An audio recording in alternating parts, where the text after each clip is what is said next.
الطب البيطري تعتبر أغلى وظيفة في مصر لو اشتغلنا بها صح.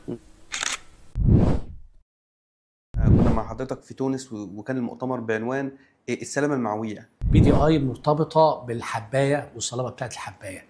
احنا وكان نقوله كله على مخصوص بقى دكتور علي، ده تاني سؤال او تالت سؤال. ده لا ما شاء الله. لا احنا نيجي له نديله محاضرة مخصوص دكتور علي او يحضر الندوات بتاعتنا. السلام عليكم ورحمة الله وبركاته. أهلا بحضراتكم معانا في حلقة جديدة من الموسم الثاني من بيطري بودكاست. في بيطري بودكاست بنقابل كل حلقة علم من أعلام الطب البيطري وريادة الأعمال بيكلمنا فيها عن رحلته والتحديات اللي واجهته، وبرضه بيجاوب عن أسئلة بتدور في عقولنا سواء كنا طلاب أو خريجين. وطول ما أنت بتتابع بيطري بودكاست فتأكد إن الخريطة في جيبك. يسعدني ويشرفني النهارده يكون معانا علم من أعلام التغذية في مصر والوطن العربي، أستاذنا الدكتور حمادة الشافعي. أهلا بحضرتك دكتور حمادة. اهلا وسهلا بك يا دكتور محمد. انا سعيد اني موجود معاك النهارده، وان شاء الله تبقى حلقه مميزه وحلقه فيها استفاده للناس ان شاء الله وللطلبه والخريجين ان شاء الله. باذن الله. استاذنا الدكتور حماده الشافعي، استاذ ورئيس قسم التغذيه والتغذيه الاكلينيكيه بكليه الطب البيطري جامعه دمنهور، وما شاء الله دكتورنا تاريخه حافل بالاسهامات والانجازات العلميه خصوصا في مجال تغذيه الحيوان والدواجن. انا حابب ابدا مع دكتورنا قصه الطب البيطري يا دكتور. هل كان في توجه من البدايه ان حضرتك حابب المجال، ولا زي اغلبنا للاسف كاطباء بيطريين بنبقى عاملين حلم وطموح للطب البشري مثلا او الصيدله او هكذا، وفي الاخر للاسف بنلاقي الحظ الجميل ان احنا نخش الطب البيطري؟ اتفضل يا دكتور. والله لا، ما كانش في اي توجه خالص في كليه الطب البيطري. انا دخلتها لاني مجموعي يعني جابني للطب البيطري. انا كنت حابب التربيه وكنت هنقل فعلا تربيه كفر الشيخ. بس اول سنه في طب بيطري تفينا، يعني الناس اللي عايشه في تفينا وعارفه تفينا، المكان ده مميز جدا، مكان خلاب جدا، يخليك تغير اتجاهك عن اي حاجه. انا هقعد في المكان ده مهما كان بقى، سواء حابب الكليه او مش حابب الكليه، حابب الناس او لا، هي المكان حلو جدا. فده اللي خلاني اكمل في الكليه. بس انا يعني للاسف ما كانش عندي رغبه الاول في الطب البيطري. بس بعد ما اتخرجت وخلصت يعني قلت سبحان الله، يعني اختار ربنا كان صائب جدا جدا، وانا حبيت الطب البيطري بس بعد ما خلصت الكليه. ما شاء الله يا دكتور. دكتورنا حضرتك ما شاء الله يعني بصمه حضرتك في مجال التغذيه في مصر وفي الوطن العربي كبيره جدا. ليه مجال التغذيه بالذات يا دكتور؟ هو طبعا يا دكتور محمد انت بتجامل، انا لسه ببدا وبحبو في علم التغذيه. ربنا المجال ده يزيدك يا كبير جدا دكتور. جدا، والمجال ده فعلا اللي بيتعمق فيه واللي بيشوفه. ولما بنطلع مؤتمرات او نتكلم او حتى في الشغل الريسيرش، بتلاقي ان انت برضو لسه مش ملم. امم يعني في حاجات كتيره جدا جدا انت لسه مش ملم فيها، ولسه بتعمل ابجريد او لسه بتعمل ابديت لمعلوماتك يعني. التغذيه برضو من ضمن الحاجات اللي انا برضو ما كنتش مختارها عن اقتناع، ودي حقيقه. رغم ان انا من كفر الشيخ وبلدنا مشهوره بالسمك والشغل بتاع السمك، كنت مال اكتر ان انا اشتغل في السمك كانتاج وامراض وكده. وبالذات ان انا في حد من اساتذتي في الكليه كان هو الموديل بالنسبه لي، الدكتور مجدي خليل ربنا يديله الصحه. انا كنت بحب الشخصيه ديت، واول حد قابلته في طب بيطري حتى قبل ما اخش طب بيطري. فكنت حابب دايما مجال امراض الاسماك، بس ما جاتش. اخترت التغذيه بقى مثلا في الوقت ده، كان ماده في قسم كبير، فانا كنت بدور على الراحه النفسيه ليا ان انا مثلا ما اشتغلش كتير وكده. فبعد ما خلصت وتعينت في القسم بقى الماده بقت ترمين، بقى قسم كبير، بقى مطلوب منه شغل كتير جدا جدا. لما بدات اشتغل في التغذيه فعلا سبحان الله، دايما اختيارات ربنا دائما صائبه للواحد، حتى لو انت شايفها على المدى القريب ان ليه كده حصل. بس سبحانك يا رب النهارده الحمد لله انا يعني ليا شغل كويس، ليا ابحاث كويسه، ليا طلبه الحمد لله كتير جدا جدا. مش بتكلم حتى على الطلبه الاندر جرادويت، لا انا عندي طلبه بوست جرادويت. فالحمد لله يعني ربنا يجعل لنا نصيب في المجال ده، والحمد لله كويس يعني. دكتور حضرتك دلوقتي من كلامك بتقول ان انت حضرتك الابجريد والتطورات، يعني ما شاء الله حضرتك راجع من هولندا بقالك فتره قليله. ايه الجديد هناك في المؤتمر اللي حضرتك حضرته ده؟ والله لا اخفى عليك سرا، الحمد لله احنا في مصر عندنا حاجات كتيره جدا جدا حلوه، وفي حاجات ياما بنعمل ريكومنديشن بقى لبعض الناس. عندك على سبيل المثال جوانيدين اسيتيك اسيد، كان من ضمن الحاجات الجديده اللي اتكلموا عنها هناك. يا جماعه الجوانيدين اسيتيك اسيد احنا عاملين رساله ماجستير في الطب البيطري دمنهور من 2015 عن الجوانيدين اسيتيك اسيد. تمام. يعني حضرتك متخيل النهارده 10 سنين هم بيتكلموا ان ده الجديد دلوقتي واللي شغال على الهيت ستريس. طب ما احنا فعلا اشتغلنا على الموضوع ده وعملنا فيه ابحاث، والابحاث موجوده. تمام. فانت النهارده طبعا هو ده مش انا جايبه من دماغي، هو برضه كان جايبينه بسبب ان احنا حضرنا بعض المؤتمرات قبل كده ولقينا ان ده الجديد، فبدانا نشتغل فيه. فالنهارده اذن 2025 بيتكلموا في نفس النقطه تاني. بيتكلموا النهارده في الفايتيز والاورجانيك فوسفورس ومشاكل الفوسفور، وان الفوسفور من ضمن الحاجات اللي فيها مشاكل كتير جدا على مستوى البيئه. برضو احنا الحاجات دي بقالنا مثلا 5 6 سنين بنتكلم فيها وشغالين فيها. في مصانع في مصر كتير شغاله فيها، سواء البروتيزس انزيم او الفايتيز انزيم او حتى الامينو اسيد بروفايل. الامينو اسيد بروفايل 2016 الناس بتتكلم فيه. تمام. فكره بقى ان الناس بتطبقه او لا، دي اللي ممكن نتكلم فيها. تمام. عشان برضو ما نتعبش الناس اللي بيستمعونا. بس معظم الطلبه اللي معايا او الطلبه اللي معانا فاهمين ان احنا حتى في المحاضرات، ودي دايما برضو انا بعملها، ودي حاجه انا مبسوط فيها. ليه؟ لاني انا بقول اللي في المحاضره هو اللي بره المحاضره. يعني حضرتك النهارده ممكن لو سالت طالب تانية بيطري دمنهور او الثالثه بيطري شبين وسالته عن الامينو اسيد بروفايل، يقول لك احنا خدناه والدكتور قاله لي، مع ان ده حضرتك احنا اصلا بنطبق بره في المجال العملي. بس احنا دايما او انا دايما بقدر الامكان ليه الطالب بتاعي ما يبقاش عارف نفس اللي عارفه الخريج؟ رغم ان المفروض هو بياخد بيزس، بس انا معلش البيزس ديت النهارده لما اقول للطالب دور الكربوهيدرات ما يقدر يجيبها.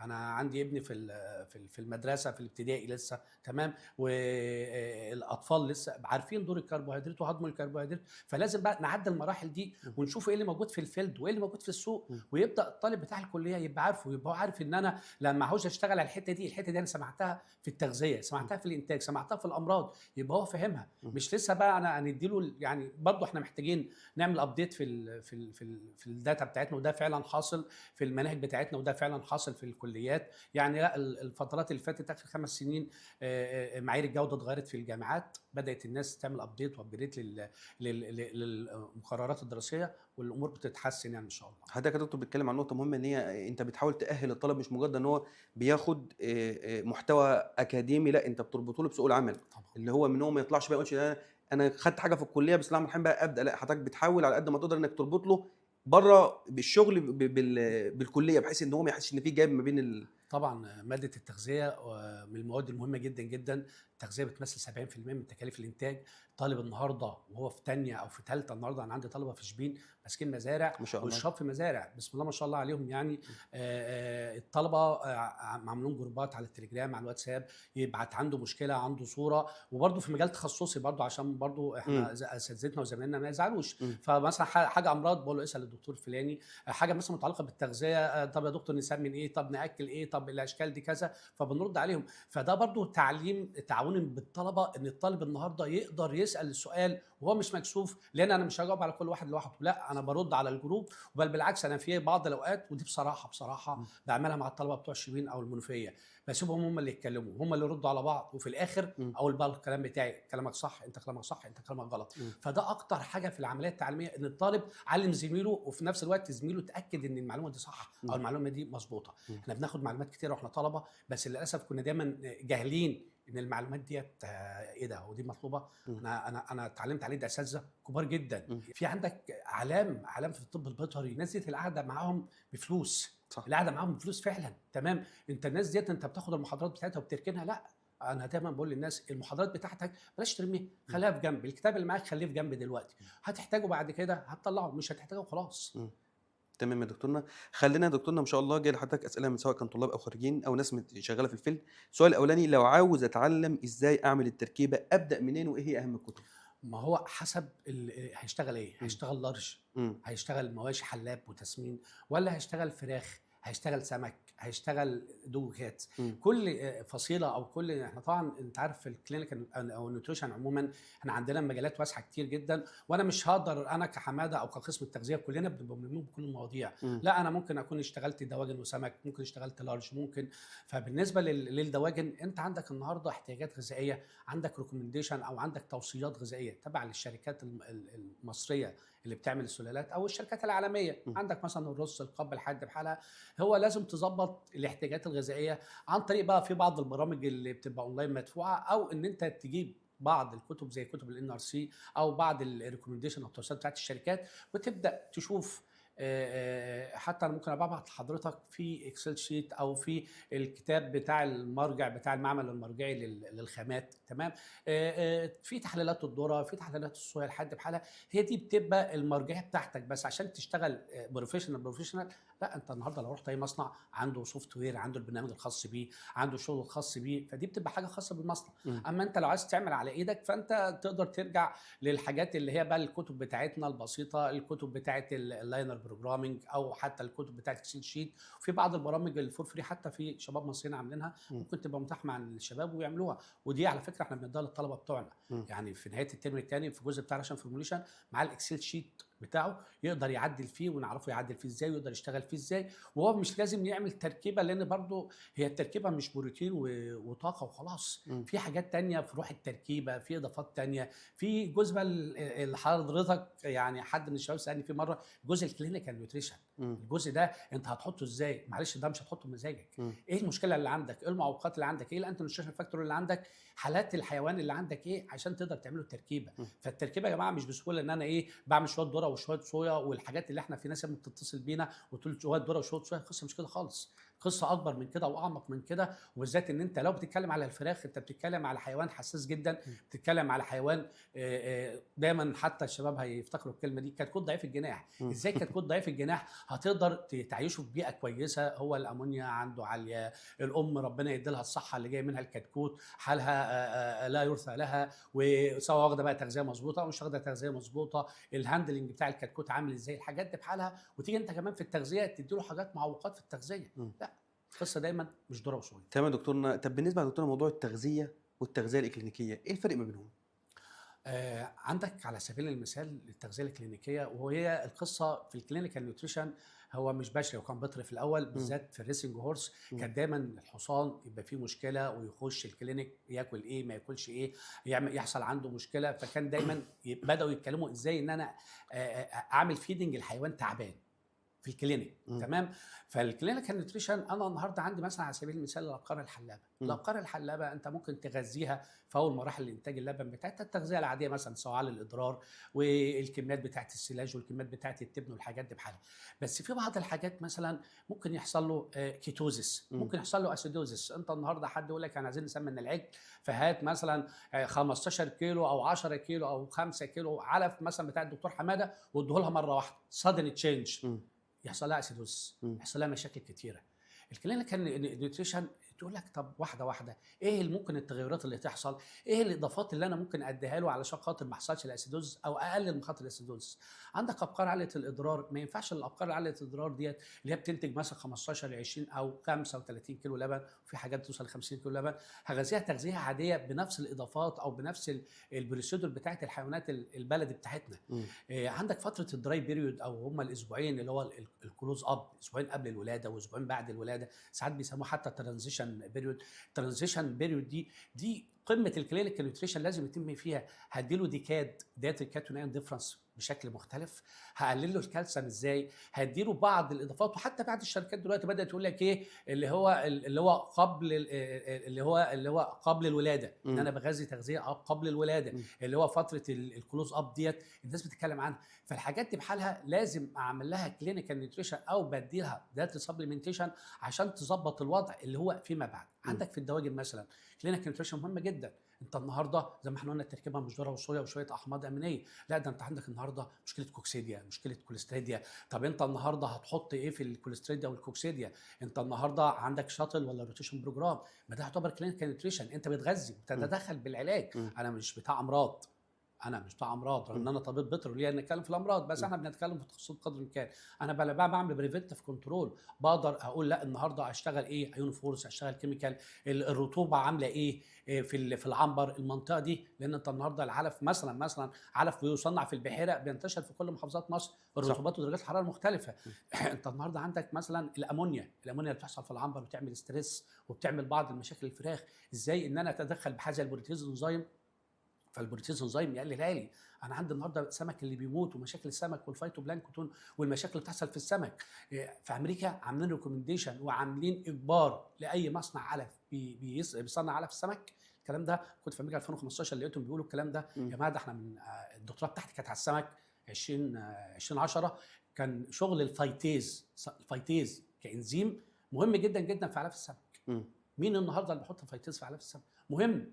دي كلينيكال نيوتريشن. ما هو ده حضرتك الفايتيزا او البروتيز لما تحط في علف السمك الامونيا والنيتروجين والفوسفور اللي هيطلع في الميه هيقل، فالفايتوبلانكتون مش هتزيد، فمش هيبقى فيه مشكله في الاكسجين للسمك. فقصه الكلينيكال نيوتريشن في كل مجال من مجالات التغذيه، وفي كل حيوان من الحيوانات. عندك الكلاب والقطط، ما هو كلينيكال نيوتريشن ان انا ادي لها لو بروتين دايت في بعض الاوقات، او لو عنده دايابيتس ما انا بديله تغذيه علاجيه، لو هو عنده مشاكل في القلب او عنده مشاكل في الجوينتس مثلا الاولدر دوج ولا حاجه، فبديله كوندروتين سلفيتس، بديله حاجه بحاجه. هو ده كلينيكال نيوتريشن. تمام يا دكتور، بتوفر جامد. الدكتور طارق اللمعي، استاذ دكتور حمد الشافعي حبيبي ودفعتي، ودايما اقول له عد الجمايل، انا سبتك تذاكر وتبقى استاذ جامعي. حصل. ندخل في الجد. هل ممكن نوصل ان يكون عندنا هيربال ميديكيتد فيد ويتم تصنيعه محليا بجوده مرتفعه؟ دكتور طارق اخ عزيز جدا. دكتور طارق من الناس اللي علمت في حياتي، هو والجروب اللي كان معاه، كانوا اكبر مننا سنه، وهم دولت كانوا بالنسبه لنا مصدر الرفاهيه. انا لعبت كتير جدا في الكليه على فكره، كنت مبسوط جدا. كانوا هم عاملين فريق، كنا بنلعب مع بعض طايره وكوره، وكنا بنعمل كل حاجه في الكليه. ودي بصراحه كانت من الحاجات اللي معلمه في حياتي، ان هي مع الكليه مش تعليم مش بس، وقت ايوه مش تعليم بس. انا كنت بطلع معسكر جواله في ابو قير اسبوعين كل سنه، وكنت بنبسط، وكنت فريق مسرح الكليه، وكنت فريق الطايره بتاع الكليه، وخدت الطالب المثالي. ولا يعني انا الحمد لله وانا طالب اشتركت في انشطه كتير. طارق ربنا يشفي والدك ويعافيه يا رب، وان شاء الله يعني يكون عملك في ميزان حسناته ان شاء الله. بابا والد الدكتور طارق تعبان، لان ربنا يتم على خير يا رب، فربنا يشفيه ويعافيه يا رب. اللهم امين. الدكتور طارق واخد لاين حلو قوي، اللاين الفايتوبلانكتون. الفايتوبلانكتون احنا بقى لنا اكتر من 15 سنه بنتكلم فيه.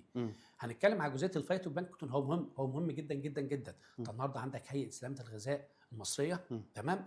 المفروض ان في وقت من الاوقات احنا هنمنع استخدام المضادات الحيويه في مصر، تمام. فلما همنع استخدام المضادات الحيويه في مصر، ايه البديل بتاعها؟ في اوروبا 2006 منعوا استخدام المضادات الحيويه، وبدا هنا ينتشر البروبايوتيك والبيبيوتيك والفايتوبيوتيك.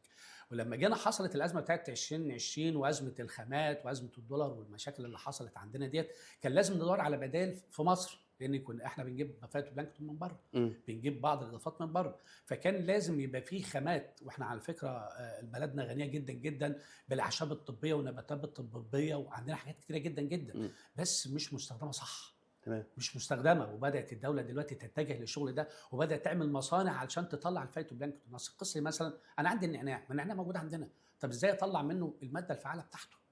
تصنيع ومكن وشغل بروسيسنج. عندي الكمون، عندي الكزبره، عندي ما الحاجات دي بحالة. كل الفايتوبلانكتون هي الحاجات دي. دي حاجات العطاره كلها، ويمكن الاخوه بتوع الصيدله شغالين فيها كمان. حاجات العطاره كلها موجوده، انت بتشتغلها في البشري، احنا بنشتغلها في البيطري. تمام. النهارده اليانسون الصيني لما اشتغل في التام فلو، او يشتغل في الحاجات بتاعه الانفلونزا، ما كان مهم، ما ده ينسون، ودي كلها حاجات اعشاب. فالدكتور طارق واخد لاين الفايتوبلانكتون والاضافات العلفيه الهيربال، ودي حاجه مهمه جدا جدا. بس محتاجين الناس لسه، يعني احنا برضو علينا دور يا دكتور محمد كبير، التوعيه ان احنا نوعي الناس. في حاجات ياما في التوعيه في الناس، وانا دايما بقول حتى للناس اصحاب المصانع، انتوا والمجتمع بتاعنا محتاج يوعي المربي، لان المربي لو عرف ان علف الدكتور حماده النهارده 21% بروتين البادي، ده يروح يودي الدكتور حماده في داهيه.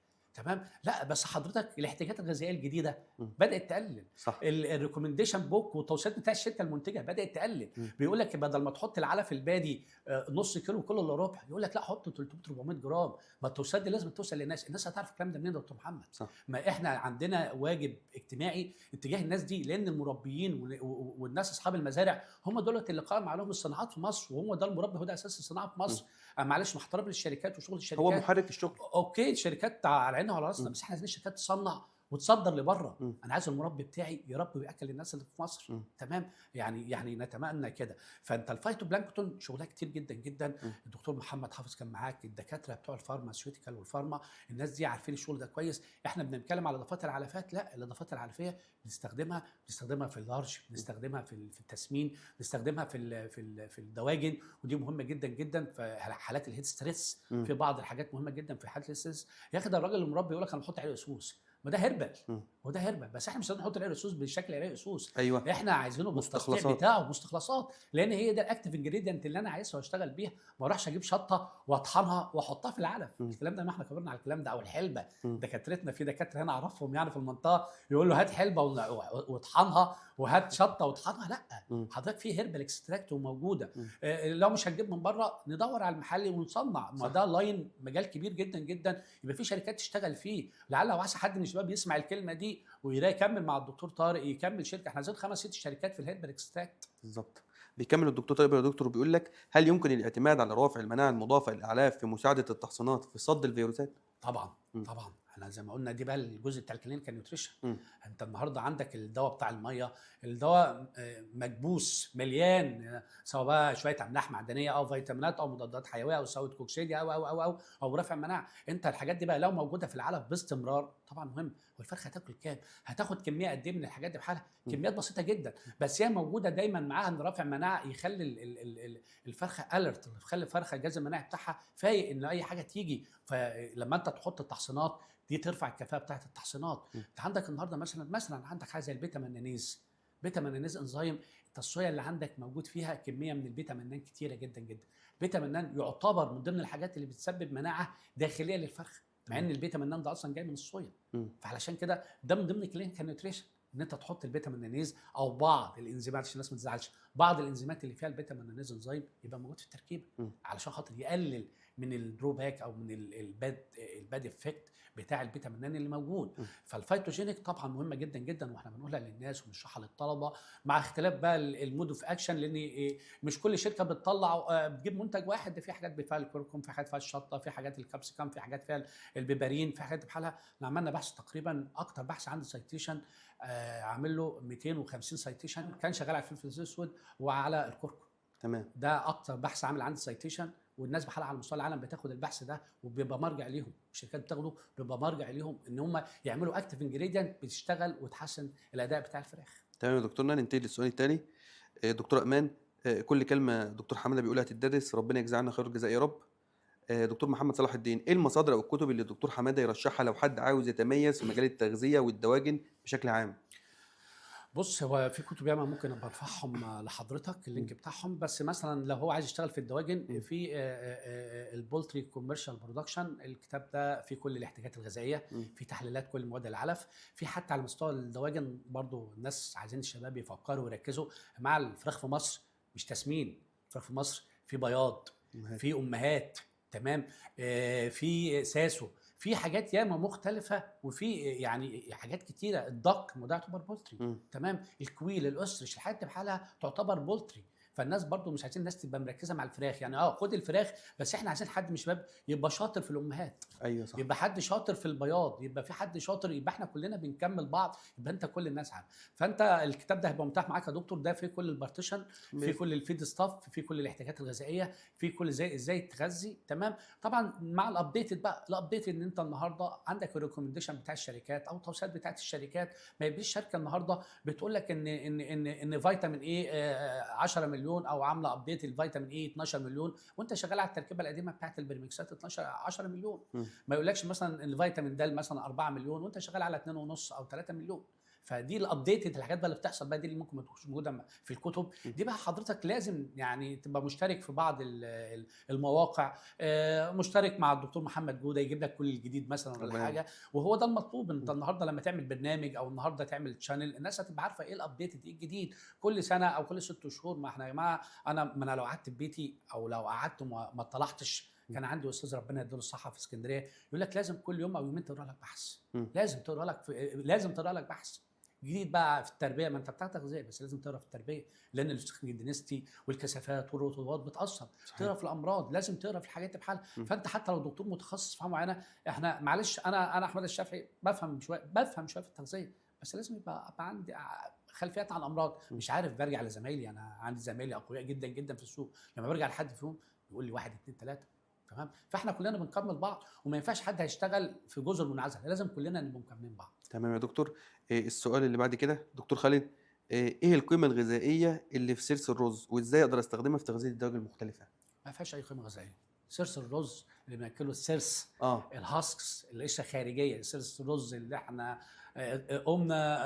اتربينا ولقينا الحاجه امهاتنا وجداتنا بياكلوا البط والفراخ. سيرس الرز ليس لها اي قيمه غذائيه، لا تتعدى 3% بروتين، وفي نسبه سيليكا عاليه جدا جدا ومش مظبوطه، تمام، وتعمل لنا مشاكل كتيره. هو ملهوش، حتى هي ماده مالئه بالنسبه لي لو استخدمته في المواشي. ده في ناس حتى في المواشي يقول لك ما نستخدموش يا دكتور. فهو بقى يعني مش عايزين نخبط في الحته كتير عشان الناس ما تزعل مننا. صلص الرز ملوش اي قيمه غذائيه بالوضع بتاعه. عايز بقى تعمل له تخمر، عايز تعمل له اي بروسيسنج باي شكل، يبقى له قيمه غذائيه. بس في الدواجن، في المونوجاستريك انيمال، في السمك ملهوش اي قيمه غذائيه. لو هيستخدم في اللارج، في الحلاب او في التسمين او حتى في اي حاجه تانية، هيبقى مصدر للالياف، والالياف اللي فيه ليجنو سيليكيت كتيره جدا جدا، فملوش قيمه غذائيه. تمام يا دكتور. السؤال اللي بعد كده، هل ممكن باستخدام التغذية العلاجية نقدر نستغني نهائيا عن المضادات الحيوية وباقي الأدوية؟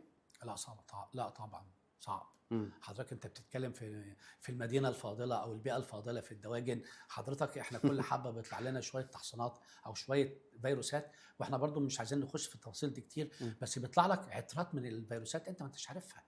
هو دايما كانوا اساتذتنا يقول لك ايه، تغذيه كويسه، وجود مانجمنت وسكيورتي، الدنيا تبقى تمام. بس مش في دي. يعني احنا مش عارفين نعمل دي، مش هنوصل لها باي حال من الاحوال. حتى لو بقى عندنا 50 مدينه للدواجن مقفوله، بس انت عندك حضرتك حاجات ياما جدا جدا في الباي سكيورتي ما بتعملهاش. انا لو رحت مزرعه حد وخدت شاور وغيرت واداني لبس وي وي وي، طب موبايلي؟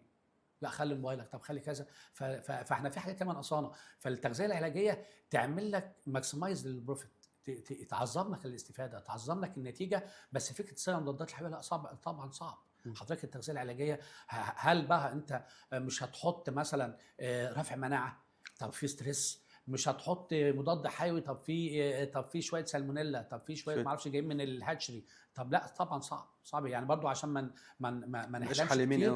ما نحلمش كتير. هي هتعظم لك الاستفاده. في وقت من الاوقات بقى انت عايز تستغنى عن كل المضادات الحيويه، هتستخدم الفيتوبيوتيك وتستخدم البروبيوتيك والحاجات دي بحالها. بس الفرخه بتاعتك البيئه بتاعتها ايه؟ العلف اللي انت حاطه ده، معلش، ما العلف ده فيه نيوتريشن فاكتور. العلف ده ممكن اصلا يبقى جاي في بعض السالمونيلا او بعض المشاكل البكتيريه. فانت دي هتعملها ازاي؟ طبعا صعب. لا. دكتورنا، سؤال مهم كنت عايز اسال حضرتك. يعني احنا كنا مع حضرتك في تونس وكان المؤتمر بعنوان السلامه المعويه، بالذات في موضوع الدواجن ده. هل الموضوع ده فعلا ان احنا لو اهتمينا بالتغذيه في الاساس وبناء عليه الامعاء بتاعه الطائر، هل ده فعلا بيعظم من النتائج النهائيه في الصناعه عموما كدواجن؟ يعني السلامه المعويه كان في حد عمل اسمه بول جارد، عمل فوركاست كده لمعدل التحويل 2030 يعني. فكان من ضمن البوينتس اللي تقدر توقف لنا او تقدر تقلل معدل التحويل من 1.5 ل 1.35 السلامه المعويه والكوكسيديا والكوليستريديا. تمام. لان الكوكسيديا والكوليستريديا هم مرتبطين بالسلامه المعويه. بس هو لما اتكلم في السلامه المعويه، اتكلم في السلامه المعويه بقى علشان خاطر الانتي نيوتريشن فاكتور وتاثيراتها على الجات هيلث، على الانتجريتي، على التماسك بتاع الخملات، التماسك بتاع الامعاء. تمام. فدي كلها حاجات كانت مهمه جدا جدا جدا. فالسلامه المعويه في وجود بعض الانزيمات اللي ممكن تعمل لك مشاكل. طب عندك على سبيل المثال مثلا الثيريونين. الثيريونين كحمض اميني مهم جدا جدا في تركيب الميوسين. الميوسين الطبقه المخاطيه اللي بتحمي جدار الامعاء. تمام. فدي نقطه مهمه. ما ديت احنا مثلا من قيمه 5 6 سنين ما كانش حد بيتكلم على الريكوايرمنت بتاعتها. تمام. لو كانت الناس بتحطها بكميات بسيطه ولا حاجه. النهارده هو يعتبر ثيرد ليميتنج امينو اسيد، ثالث حمض اميني مهم ومحدد للنمو بعد الميثيونين واللايسين والثريونين. تمام. الثريونين ده ليه؟ عشان خاطر هو داخل في 60% منه في الميونوجلوبولينز والميوسين لاير فورميشن. فده ما انت بتتكلم على دي سلامه معويه. طب هي الطبقه دي لو اتشالت البكتيريا تقدر تخترق وتعمل لنا مشاكل. تمام. لما نيجي على الكوكسيديا والكوليستريديا، هما الاثنين دولت لما يفحروا لك، وربنا يديله الصحه الدكتور حاتم صلاح الدين، يقول لك الحرامي الخافي. الكوكسيديا ده حرامي خافي. وانا ما عنديش مشكله ان الكوكسيديا تيجي ويحصل فيها علامات والراجل يعالجها. بس المشكله دايما في السب كلينيكال كوكسيديوز. سب كلينيكال كوكسيديوزس. ان الكوكسيديا موجوده، بس وده من ضمن الحاجات الجديده اللي جت في المؤتمر، ان في بعض الانواع من الكوكسيديا موجوده دلوقتي مش هتعمل لك الفيكال او تعمل لك الزرق اللي هو ايه، اللون البني او اللون المدمم، او ما عادش موجوده. هي بتعمل لك جروس، بتضرب لك معدل التحويل. الفرخه ما بتتحولش، الفرخه ما بتكبرش، انت مش عارف السبب ايه. الكوكسيديا كان حضرتك الدكتور محمد بيجي يفتح الفرخه ويشرح يقول لك ده كوكسيديا وحط السوا بتاعت الكوكسيديا دي، ما بتظهرش الاعراض دي بحالها. الكوليستريديا نفس القصه. الكوليستريديا البكتيريا ضاره موجوده، مجرد ان يحصل ستريس، يحصل شويه جمبورو، يحصل ان انت تغير العلف مره واحده، يحصل ان العلف حبات العلف تبقى ناشفه، ما فيش رطوبه في العلف، المشاكل دي كلها بتقوم الكوليستريديا نشطه. طب لما الكوليسترول تنشط هتبدا برضو تعمل لك بعض المشاكل. مم. تمام، وتعمل لك ستريس والفرخه ما تاكلش او ما تحولش او الحاجات دي بحالها. فالكوكسيديا والكوليسترول الاثنين دايما بيبقوا مرتبطين مع بعض، مع السلامه المعويه بقى زي ما قلت لحضرتك، السلامه المعويه من اول فوق لحد تحت. مم. من ضمن الحاجات الانزيمات بتاثر في السلامه المعويه، لازم ان انا استخدم الانزيمات. السليولوز والهيموسليولوز ما بتهضموش في الفراخ. مم. فدول بيبقوا بالنسبه لي مشاكل كبيره جدا جدا، لان هم بيعملوا لي حاجتين، يا اما هيمتصوا الميه يعملوا ابسوربشن للميه وتنزل الميه بالاكل في بره على الفرشه ويعملوا لي مشاكل الكوليستريديا او مشاكل الكوكسيديا ويرفعوا الرطوبه بتاعت الفرشه، او ان هم بيقفلوا لي، بيعملوا كيج افكت اللي هو يقفلوا لي على النيوترنت فالفرخه ما تستفادش. وده برضو كله بيأثر على السلامه المعويه. فدي كلها حاجات كتيره جدا جدا جدا مهم جدا نبقى واخدين بالنا منها. فيتامين اي، فيتامين اي ومضادات الاكسده ده مهم جدا جدا عشان السلامه المعويه. رافعات المناعه الفيتوجينيك مهم عشان السلامه المعويه. الاحماض الفورميك والبروبيونيك اسيد مهم جدا. في حاجه اسمها الاسيد بايندينج كاباسيتي. النهارده في بعض الحاجات زي البيكربونات او بعض الحاجات يعني اللي بتستخدم كبفر ممكن تاثر في الاسيد بايندينج كاباسيتي. فمهم جدا لما تيجي تعمل تحسب الداتا الالكتروليه بالانس تبقى واخد بالك من الاسيد بايند كاباسيتي، والحاجات دي بحالها بتاثر في السلامه المعويه وبتاثر في الهيت ستريس فيما بعد، وان الفرخه تقاوم الهيت ستريس ولا لا. فالسلامه المعويه لا قصه كبيره، قصه كبيره يعني بنحاول بقدر الامكان. البيوتريك ده حضرتك هو طبيعي بيفرز في الامعاء، بس سبحان الله سبحان الله الخملات بتاعت الخلايا والكلونوسايتس بتبقى محتاجاه عشان التغذيه بتاعتها. بيفرز بس افرض في ستريس، افرض ما فيش فيرمنتيشن تم في الجات او في الجي اي تي او في الامعاء، فمش هيطلع البيوتريك اسيد، مش هيطلع. طيب محتاجين ايه؟ نعمله سبلمنتيشن من بره بدون بقى ما نخش في تفاصيل هو نوعه مونو داي، هو بيوتيرين بيوتيريك املاحه مش املاحه الشغل بتاعه. بس من الحاجات المهمه جدا جدا في السلامه المعويه البروبايوتيك والبريبايوتيك مهمين. طب يا دكتور البروبايوتيك احطه في الميه ولا احطه في العلف؟ لا، ما انت مره هتحطه كده ومره هتحطه كده، هيبقى عندك برنامج برضو ده في شاتل وروتيشن بروجرام لازم تستخدمه وتبقى واخد بالك منه. تمام، لان احنا عندنا يا جماعه هيئه اسمها هيئه سلامه الغذاء. هيئه سلامه الغذاء في وقت من الاوقات ممكن تيجي تاخد عينات من عندك من المزرعه، تمام، وتقول لك الفرخه بتاعتك فيها مضادات حيويه كتير، الفرخه دي ما ينفعش ان هي انفيت في الهيومن كونسبشن، مش هينفع البشر يستخدموها، ويستخدمها بقى اكل كلاب قطط ولا اي حاجه، مش هينفع. الفرخه بتاعتك فيها سالمونيلا، فيها بكتيريا، بقى توتال بكتيريا كاونت عالي، الدراج ريزيديو كتير. فالحاجات دي بحالها لازم الناس تبدا تعمل ابديت وتحدث من الشغل بتاعها، علشان خاطر لما تيجي الحاجات اللي زي دي ما نلاقيش النهارده بعد المشاكل والناس طلعت من الصناعه وباقي مثلا 50% ليه 50% تانيين طالعين. طب الصناعه تبقى لمين؟ هنشتغل مع مين يا دكتور محمد؟ يا دكتورنا بنكمل الاسئله. احب اسال استاذنا الدكتور عن الراي العلمي في تخمير العلف في المزارع. بيكون في منتجات احماض سائله بتضاف على العلف وتتقلب وبعد كده تتقدم للدواجن. اصل التخمر، معنى كلمه تخمر او فرمنتيشن ان انت بتجيب خميره وبتخمر العلف. تمام. في منتج او في بعض البروسيسنج في بعض انواع من الصويا، ودي حاجه موجوده في مصر وفي شركتين ثلاثه بيشتغلوا بيها، اللي هي فرمنتد صويا متخمره. الصويا المتخمره بيجيبها يعرضها لبعض الانواع من البكتيريا، بعض الانواع من الخماير، وبيعمل لها فرمنتيشن تخمر بشكل معين، وهذا المنتج او هذه الخامه بتخش في تصنيع العلف، بتخش برطوبتها بالشكل بتاعها الطبيعي، وبتخش بقى بتتظبط الرطوبه بتاعت الفاينل برودكت او المنتج النهائي على اساس ان ده مصدر من مصادر الرطوبه. تمام كده، ده ما فيش مشكله فيه. ان انت حتى لو لارج بتجيب علف لارج وبتعمل له تخمر بهذا الشكل، والناس لما بتشوف الفيديوهات اللي جايه من بره وان العلف بيتخمر او بيجيبوا بعض مخلفات الخميره وبيحطوها كعلف للارج او لروماننت انيمال وياكلوها، ماشي. بس فكره ان انا اجيب علف بتاع الدكتور حماده كده اجيبه واحط له فرمنتيشن واخمره غلط، ما ينفعش. ليه؟ لان انت عندك مشاكل كتيره جدا جدا. هل انت متاكد ان اللي انت حاطه ده خميره مثلا سكر في الشاي الكاونت بتاعها كام والبكتيريا دي نوعها ايه؟ تمام. هل انت واثق ان مفيش بكتيريا تانية هتيجي السالمونيلا والايكولاي؟ ده اليوتنسلز بتاعتنا الاكل بتاعنا والمعالق وايدينا وكل حاجاتنا فيها بكتيريا، فيها بكتيريا. فما بالك من المزرعه اللي انت مثلا او الحاجات اللي انت هتحط فيها الادوات اللي هتستخدمها دي، البكتيريا الكاونت والحاجات دي بحالها هتعمل ايه؟ طبعا صعب.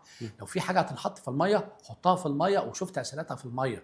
تمام. واحنا دايما عايزين يعني الناس تبقى اذكياء. انت النهارده الدكتور حماده بيعرض عليك فكره، هات نص العنبر بتاعك وقسم نصين وشوف الحاله هنا والحاله هنا وشوف التكاليف ما انت النهارده معلش ما تجيش تقول لي حاجه انت كلفتها 1000 جنيه ووفرت معاك 200 جنيه، وحاجه كلفت 500 جنيه ووفرت معاك 200 جنيه، صح. ما انت كده بتخسر. مم. تمام. فاحنا طبعا برضو احنا حتى كان معانا النقيب العام امبارح في ناس ياما بتفتي في بعض الحاجات في الادويه والحاجات دي بحالها، ويبقى عنده فكره معينه. خش في الاجراءات القانونيه بتاعتك وطلع فكرتك. مم. بس حضرتك مش هتقعد تقول للناس خدوا كذا او اعملوا كذا، هاتوا الاحماض حطوها. طب انت الاحماض اللي انت حطيتها ديت اورجانيك؟ ده انت لو حاطط مثلا بروبينيك وفورميك والحاجات دي بحالها، ده انت ممكن تعمل مشاكل في بعض الفيروسات. مم. وزمايلنا بتوع الامراض يقولوا ان في بعض الاحماض بتزود من بتزود من الشراسة شريط بتاعت- الفيروسات. مم. فانت ده انت هتعمل له مصيبه. مم. تمام. فمهم جدا جدا الحاجات دي لما نتكلم فيها نتكلم فيها بعقلانيه ونتكلم فيها بتجربه. سيبك من كلام اي حد، انت جرب وشوف الموضوع ده هيعمل معاك مشكله ولا لا. العنبر لما بينتشر فيه فيروس العنبر بيشيط. مم. طب انت احنا ناقصين. بالظبط. فالحاجات دي بحالها طبعا يعني نشوف المرجع العلمي بتاعها ايه، او المرجع معلش ممكن يكون الدكتور حماده الشافعي اللي قال الكلام ده، ايه مرجعيته في كده. مم. تمام. دكتور علي قنديل، استاذنا بعد اذن معاليك سؤال: تغذيه العجول الرضيعه من اول يوم الى النهايه، الذكور والاناث. بص حضرتك، تغذية العجول يعني في كتب عربي موجودة ممكن نبقى ننزلها للناس. مم. طبعا انت فكرة الكولوسترم او لبن السرسوب اول يوم او اول يومين بقدر الامكان، مفيش لبن السرسوب فانت عندك او لبن المسمار زي ما بعض الناس ما بتقول. لازم يبقى موجود ده، ما عندكش بيبقى عندك بعض الحاجات اللي شبيهة ليه او البديلة ليه. العجول دايما يفضل دايما دريس بدون عيدان مم. علف بقى. في بعض المصانع عامله علف بادي عجول كويس تشتغل بيه. ودايما بنقول للناس هو بس العجل اللي من اول يومين بعد هو بيشرب لبن السرسوب وبدا ينقل على اللبن الطبيعي بتاع الام، يبدا يلحس له كده 50 جرام 100 جرام. مجرد ان العجل بدا ياكل في العلف وبدا ياكل في الدريس، مم. مش دريس بدون عيدان، مم. ورق بس، تبدا الميكروفلورا بتاعته او روم الميكروفلورا بتاعته تنشط. انت ممكن النهارده لو بدات التغذيه دي بدري انت ممكن تفطم العجل بتاعك عند شهرين، وده هيوفر لك في اللبن ويوفر لك في الحد بحال. بس تتابع الحاله بتاعه الحيوان بتاعك، تتابع مشاكل الكوكسيديا، تتابع مشاكل الاسهاليه، فده مهم. فالدريس مع بعض الاعلاف بكميات بسيطه الدنيا تمام. انت العجل في الوقت ده ممكن يوصل له على عمر 45 او عمر 50 يوم يوصل لنص كيلو او كيلو علف ياكلهم. لو وصل لكيلو علف وحالته صحيه كويسه وقف له اللبن خالص وابدا يشتغل التغذيه بتاعتك في التسمين. تمام يا دكتور. بيكمل: علفة الأبقار الحلاب أصل الأبقار الخليط اللي عند الفلاح، مش أبقار عالية الإضرار أثناء فترة إنتاجها وفترة جفافها، المتاح في منطقة برسيم حجازي بكثرة، وذرة شامية بيضاء وردة، وممكن فول صويا، ولكن الفلاح بيستغلاه. بص هو دي مشكلتنا ودي حاجة احنا اتكلمنا فيها من زمان. كان في حلم كده كل الناس اتكلمت فيه، فكرة يبقى فيه السلاج او الاعلاف المطمورة او السلاج، يعني مش المطمورة، لان طبعا فكرة السلاج برضو وانا اتمنى الناس تبقى فاهمة السلاج يا جماعة دي مادة علفية اساسية النهاردة في الناس اللي عندهم ابقار حلاب او تسمين. مم. مهم جدا جدا جدا، وهو مهم في الحلاب بنسبة 90%. السلاج ده حل سحري بالنسبه للناس اللي بتتكلم ان انا عندي مزرعه او عندي حتى 5 6 حتت في الفلاح ولا حاجه. السلاج هيبقى ده المكون الاساسي بالنسبه لك وهتبني عليه. الصويا احنا حاليا في حل للاسف هو ما بيهتمش بالبقره الا وهي جايه تولد او بعد الولاده. اما بعد كده البقر بتاعنا منسي. عشان كده انت ما تنتظرش من البقر البلدي بتاعنا يدي انتاجيه. هو ازاي هديك البوتنشال او البوتنشال برودكتيفيتي بتاعته وهو اصلا ما خدش الاحتياجات الغذائيه؟ بالظبط. يا دكاتره البقره لها احتياجات حافظه. الاحتياجات الحافظه دي ممكن توصل من 5 ل 7 كيلو علف مركز، 17% بروتين للبقره الواحده. علف دي احتياجات حافظه. يعني احتياجات حافظه اللي هو عشان تعيش وتحافظ على نفسها، فما بالك بالاحتياجات الانتاجيه. خلينا بقى للحاله بتاعت الدكتور الزميل اللي معانا. حضرتك هو لازم يحط بروتين، لازم يبقى في مصدر بروتين باي حال من الاحوال. الرده كويسه، الذره الشاميه كويسه، اي ذره بانواعها كويسه، لازم يحط مصدر بروتين. الفول البلدي غالي، عشان برضه الناس ساعات تقول لك الفول البلدي البقر بيقبل عليه او بيعمل تحويل اكتر. لا، هو حضرتك مصدر بروتين وكله بيخش في الكرش، والكرش عنده مصادر البروتين كلها واحده. بل بالعكس الصويا، واعتقد الناس ياما كانت بتسال ان انا ممكن اجيب، وسالتني ناس كتير احنا زارعين صويا السنه ده يا دكتور حماده وعايزين نجيبها من الغيط نحطها للبهائم بتاعتنا. غلط. نحطها للفراخ. غلط. الصويا لازم يتعمل لها نوع من انواع البروسيسنج، علشان خاطر لو حطيتها بالشكل ده الزيت اللي فيها الكتير هيعمل لك اسهالات ويعمل لك مشاكل. البقر لو حطيتها بالشكل ده للفراخ الانتي نيوتريشنال فاكتور، التريبسين انهبيتور، فلازم يتعمل لها تحميص، لازم يتعمل لها بروسيسنج بشكل مختلف علشان خاطر الناس الحيوانات دي تستفاد بيها بقدر الامكان. فهو دلوقتي بالشكل ده هو اكل برسيم، ماشي اكل برسيم، هتاكل برسيم مثلا 5 كيلو برسيم، 3 كيلو مثلا تب، تمام. الذره مع الرده لوحدهم مش كفايه، بروتين لبن، اللبن فيه بروتين، فانت هتجيب مصدر بروتين منين؟ بقدر الامكان ديت هتبقى احتياجات تطلع لك 5 كيلو 6 كيلو لبن في الحلبتين، وده مش رقم، تمام. فهي الناس تصرف على الحيوانات بتاعتها شويه. انا عارف ان انت مكسبك بالنسبه لك دايما تقول العجل، حضرتك البقره لو ما اديتش احتياجاتها مش هتيجي في الاسترس بتاعتها، هل برضه هتتاخر، ما ده كله تاخير عليك. تمام. فانت بقدر الامكان احنا الحيوانات بتاعتنا للاسف بقدر الامكان سبحان الله سياده الرئيس عبد الفتاح السيسي اتكلم في الموضوع ده، يعني متخيل رئيس الجمهوريه مركز في الحته دي، فالناس لازم تبقى واخده بالها. احنا الحيوانات اللي عندنا احنا مهملينها في التغذيه، وفعلا احنا نتمنى يبقى في مشروع قومي كبير الاويرنس يا دكتور محمد، الاويرنس. اهالينا الفلاحين دولت هم اساسنا، احنا كلنا فلاحين، فانا لازم اعرف الناس واقول لهم يا جماعه انت مش هتخسر حاجه، انت باصص لان هي غاليه زي الدكتور ما بيقول، وكلنا اتحطينا في المشكله دي. احنا بنبدا نقول يا جماعه ما انت هتاخد كام وتدي كام بالظبط، تمام. انت لو خدت 10 كيلو لبن ومكسبك في الاخر البقره لو دخلت في الاسرس ودخلت في السايكل بتاعتها مظبوطه واديت لك العجل بعد يا عم قول بعد سنه ما انت كسبان، صح. حسابه كام. فهي القصه عندنا مشاكل كتير جدا جدا في التغذيه، ومهم جدا ان الناس تاخد بالها منها. النهارده في بعض الناس جابت سلالات من بره واشتغلت بيها والحيوانات بتاعتها نزلت في الانتاج بتاعتها وما كانش عارف السبب. سبب حضرتك دي ابقار بتاخد احتياجات غذائيه مختلفه، لكن تتخيل ما حدش بيحط البريمكس مخلوط الفيتامينات والاملاح المعدنيه. يا دكتور حماده ما انت قلت لنا في المحاضره ان البهايم او البقر او الرومنانت انيمال كان سنسايز اول ووتر سولول فيتامين، تمام. بس لازم تعمل لها سبلمنتيشن. البقره بتاعتك اللي اندر ستريس راحه الغيط او ستريس حراره او ستريس المساحه بتاعتها ال4 متر بتاعتها مش واخداهم اصلا، ده هي بتبقى موجوده مثلا في زريبه ولا في حظيره كلهم مزنقين في بعض. فالحاجات دي بحالها الحيوانات بتاعتنا في ستريس يا جماعه، فاحنا محتاجين ان احنا نعمل لهم داتا سبلمنتيشن، حاجات مختلفه، اضافات علفيه مختلفه لازم في الابقار، لازم في الابقار. وكل ما تصرف هتلاقي برضه يعني ما طبعا. بيكمل يا دكتور. البرسيم الحجازي هل اخضر زي ناشف وايهما افضل؟ الاخضر بيبقى فيه نسبه رطوبه توصل مثلا 80%، تمام 80 85 90%، ده الاخضر. ما حسب بقى الايه الحشه بتاعته. الحشه الاولى اللي هي اسمها الربه يا دكتور محمد، صح؟ اسمها الربه هنا، انا ما اعرفش، انا فاكر كده. الحشه الاولى الفيرست كاتنج ديت نسبه الرطوبه فيها بتوصل ل 95%، يعني الماده الجافه فيها 5 6%. كلما زاد العمر بتاع البرسيم في الحشه الثانيه والثالثه والرابعه لحد شهر 5 أو 6 الرطوبه ممكن توصل فيه يعني 88 او 85% رطوبه، والباقي ماده جافه. طب الدريس صح كده؟ وبس الفرق ما بين البرسيم الحجازي والدريس. البرسيم، لا هو بيقول البرسيم الحجازي هل اخضر زي ناشف وايهما افضل؟ ايوه ناشف، ما هو ده اللي بنقوله بقى. الاخضر بالنسبه لي في الموسم بتاعه كويس.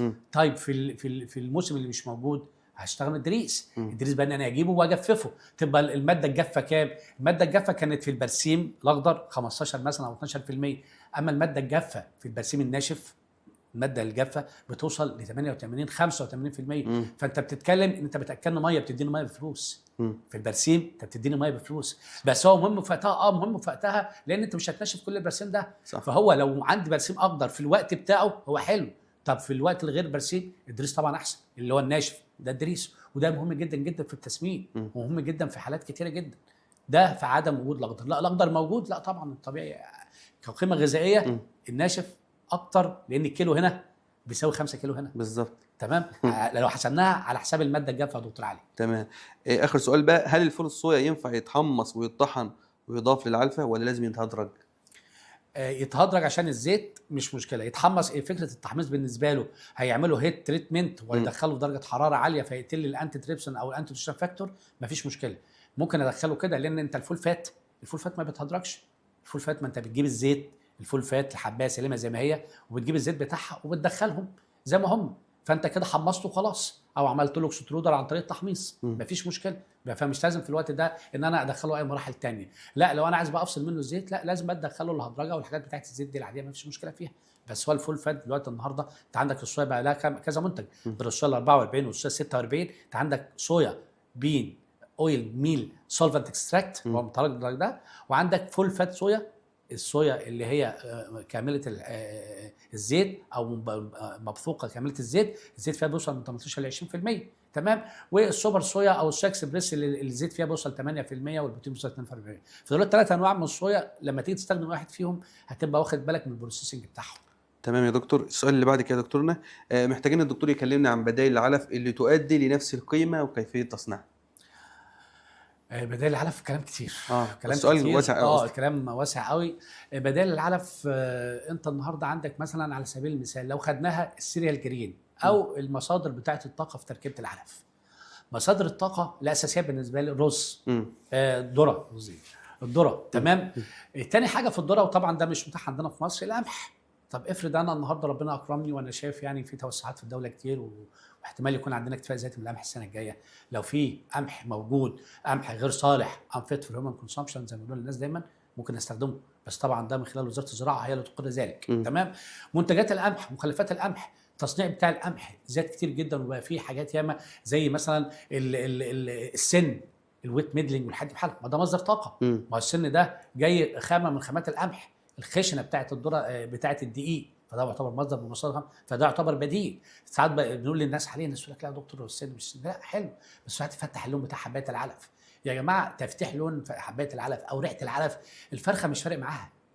يعني برضو يعني عايزين الناس تبقى بقدر الامكان يبقى عندهم تغيير في الفكر بتاعهم. انا الفرخه لا بتشم ولا بتشوف، او يعني على الاقل مش هيفرق معاها موضوع اللون قوي، اللي هو غامق قوي او فاتح قوي. الا بقى لو انت هتعمل العلف الاحمر، وانت اكيد عشت فكره العلف الاحمر وعرفت ان العلف الاحمر ما مشاش. لا هي في شركات دلوقتي بتقول لك ايه، احنا نعمل بعض الحاجات اللي فيها اللون الاحمر. ايوه. بس مش بكميات كبيره، لان طبعا كميات كبيره انت عارف الراجل بيبقى شايف الزرع لونه احمر هيبقى عنده ده حتى الناس يعني بس اندرستاندنج. ايوه كانت دواء للكوكسيديا لونه احمر، فالناس بقت تيجي لها ايرور. دكتور هو ده هيعالج ولا هينزل لنا؟ فهي القصه برضو في موضوع اللون ده، يعني في بعض الناس لا، بس انا عارف في شركه من الشركات عامله حاجه جديده للاون اوفو فيدنج، او في التغذيه في مرحله بتاعت بعد الهاتشري، فقال لك احنا ممكن في الوقت ده الكتكوت هياخد منه كميه بسيطه فيبقى لونه احمر فيبقى اتراكتيف، ماشي في الوقت ده مقبول. بس فكره بقى ان انت اللون مش اللون، واللون فتح بتاع حبايه العلف، يا جماعه الفرخه مش هيفرق معاها اقول لون اصفر فاتح او لون غامق، عشان ما اضطرش ان انا احط صبغات والوان صناعيه ولا احط تاثر على الحاجات دي، والحاجات دي بحالها وهتاثر على حاجات ثانيه غير التكلفه. وطبعا فعلا الكركم النهارده سعره عامل كام. تمام. فهي الفكره كلها في ايه؟ الفكره ان احنا بنتكلم في اللون والحاجات دي بحالها. فلما تيجي تستخدم المخلفات او البدايل زي ما احنا بنقول البدايل، لان البدايل تعتبر مخلفات، اصل انا مش هعمل لك خامه جديده، صح. هي البدائل دي مخلفات عندي. وطول ما في كومبيتيشن بين الانسان والحيوان في حاجه معينه، فالاولويه لينا احنا كبشر. النهارده احنا بنستخدم كاس الرز رقم 2. كاس الرز يستخدم، بس هاجي النهارده الذره مثلا النهارده ب 15,000 او ب 14,000 وكاس الرز ب 20,000، هستخدم كاس الرز؟ ما ينفعش. كاس الرز لو الانسان مش هيستخدمه تمام، نقدر نستخدمه كخامه علفيه، لان ده مصدر للستارش، مصدر قوي للستارش. عندنا برضو بعض التصنيع بالذره، عندنا حاجه اسمها رجيع الذره مثلا، اللي هي بنسميها المخلفات بتاعه تصنيع السناكس، بياخد هو القشره الخارجيه بتاعه حبات الذره وبيبقى الجزء الداخلي. الجزء الداخلي ده ما بيبقاش فيه اللون الاصفر بس، تمام، بيبقى فيه نسبه ستارش ونسبه زيت ونسبه بروتين عاليه. ده يعتبر موجود، وفي مصانع كتيره موجوده في مصر وبتصنعه، بس برضو مش كل الناس متقبله كفكره. يقول لك ما اصل سعره مش سعره، بس ده يعتبر بديل من البدائل. ما انت لو عندك في مصر 5-6 مصانع زي دول واشتغلوا، المنتج ده هيبقى متوفر عندك وشغال. تمام. عند حضرتك مثلا مخلفات مصانع المكرونه، يعتبر خامه من ضمن خامات تستخدم في السمك، ولو نظيفه تستخدم في الدواجن، ممكن تستخدم حتى في المواشي. ما انت لما هتوفر الستارش من المواشي تقدر تدخله الفراخ. زي برضو مخلفات البسكوت والاندومي والحاجات دي بحالها. المهم ما تكونش يعني تبقى كفيزيكال كاركتر كويسه متاحه بالنسبه لك، ما تجيش تلاقي فيها التصويفه او السموم الفطريه. طبعا في ناس بتاخد كسر العيش او العيش، طبعا احنا بنحاول نبعد عن العيش، لان للاسف بقالنا اكتر من 10 سنين او اكتر من 20 سنه من ساعه ما اشتغلنا في الشغلانه دي، ولازم اساسي يقول لك انا عندي عيش مخصوص. كسر عيش ده ما احنا عارفين ان فيها ناس بتروح تجيب العيش وتنشفه وتاكله. يا جماعه انا في اسكندريه مش لاقي عيش، انا كحماده في اسكندريه مش لاقي عيش. طب انت بتاكله للبهايم بتاعتنا واحنا مش لاقيينه؟ فطبعا الموضوع ده موضوع خطر جدا وموضوع غلط، واعتقد هيبقى فيه شبه حرمانيه ان انت بتاخد حاجه الانسان محتاجها واحنا بنحاول نبعد عنها بقدر الامكان، عشان برضو الناس عاملاها كماركت وكسوق وبيشتغل فيه، وده مش مظبوط. يقول لك اصل نتائج العيش في التصميم كويسه. مين اللي قال لك الكلام ده؟ نتاج العيش لا، هات لي شعير وحطه، هات لي اي حاجه تانية وحطها، ليه بتحط العيش يعني؟ تمام. فالحاجات دي تعتبر مخلفات، او الحاجات دي بحلقه تعتبر برضو مصادر البروتين. برضو في بعض الحاجات مصادر البروتين، ممكن عندك السان فلاور، كزب عباد، بدات الناس في مصر تتوسع كزب عباد. الكزب او مستخلص بذره القطن، واحنا عملنا ريكومنديشن عند كذا حد في مصانع الزيوت، يا جماعه عايزين مكنه اللي هي بتعمل الديهالت، اللي هي مم. تشيل لك القشره الخارجيه، يبقى عندك كوتون سيد ميل نسبته 40% بروتين. مم. ده حاجه كويسه جدا جدا. انت ممكن الفاصوليا واللوبيا والحاجات دي تستخدمها كمصدر بروتين، بس تاخد بالك من الانتي نيوتريشن فاكتور، تاخد بالك من النيوتريشن فاكتور. في عندك مخلفات ياما، حتى في مخلفات حيوانيه، مم. ال100 ميل، 100 ميل لو متصنع، ومخلفات المجازر، ما انت فتره من الفترات هتخش ان في بعض السلالات عندك او بعض القطعان عندك هيتم اعدامها بشكل او ما. طب ماشي، ما انت يبقى عندك مخلفات بعيدا عن الريش. مم. مسحوق الريش مش مظبوط، عشان برضو الناس ما تاخدش كلامنا وتقول احنا بنقول كذا. مسحوق الريش امبالانسد امينو اسيد بروفايل، الاستابيليتي بتاعته الهضميه بتاعته منخفضه جدا جدا، فبلاش تستخدمه. مم. طيب انا عندي النهارده مثلا في بورصه الاسماك في كفر الشيخ، وبورصه كبيره للاسماك في كذا مكان، وعندي مخلفات تصنيع اسماك. طب ما نعمل فيش ميل، فيش ميل نظيف، لان الفيش ميل المتاح في بعض الاماكن كله مليان تراب، وكله مليان حاجات قش عالي مم. جدا جدا، وكله مليان السفه والشوك والحد بحال. لا يا جماعه، ما ندخل الفزره. انت لو عندك تصنيع سمك كويس، وعندك مثلا المبروك، القرموط، الحد بحالها، عملت لها باكينج وعملت باي باكينج باي برودكت، فانت عندك فيش ميل كويس. مم. وتبقى فكره من ضمن الافكار في ظل توسعات الدوله في المزارع السمكيه والانتاج السمكي. كنا امبارح عندنا الشركه الوطنيه في الكليه كانت عارضه في الجناح بتاع الملتقى الطلابي حاجه نظيفه جدا. ما المخلفات دي بقى ناخدوها ونبدا نصنعها ونشتغل بقى فيش ميل، مم. هتغير الفكر خالص عندك. تمام. انت عندك حاجات ياما تقدر الريسورسز بتاعتك في مصر تشتغل بيها. انت عندك النهارده لو عندك الكتان، طب لو في كتان، ولو كتان اللينسيد ميل يشتغل، السان فلاور، الحاجات دي بحالها تعتبر بروتين سورسز حلو جدا جدا. في سنجل سيل بروتين، في بعض الحاجات المختلفه، بس التصنيع بتاعها والماس برودكشن بتاعها عامل ازاي؟ الماس برودكشن بتاعها عامل ازاي؟ وقبل كل شيء ده كله زي ما قلت لحضرتك، لازم يبقى احنا كمجتمع عندنا اكسبتابيلتي ليه. يعني صح. معلش، انا ممكن حد اعمل مسحوق سمك واجي اديه للدكتور محمد، يقول لي لا العلفه دي الحته زفاره يا دكتور. انا يا دكتور محمد الفرخه ما بتشمش، لا مم. بس انا معلش مش متقبلها. مش متقبلها. مم. انا عندي بعض العملاء يقول لي يا دكتور حماده ممنوع مضاد حيوي ينحط في الناهي، في الناهي. في الناهي، اه. ولا حتى مضادات الكوكسيديا اللي ممكن لها تاثير على البشر. والله الناس دي موجوده. مم.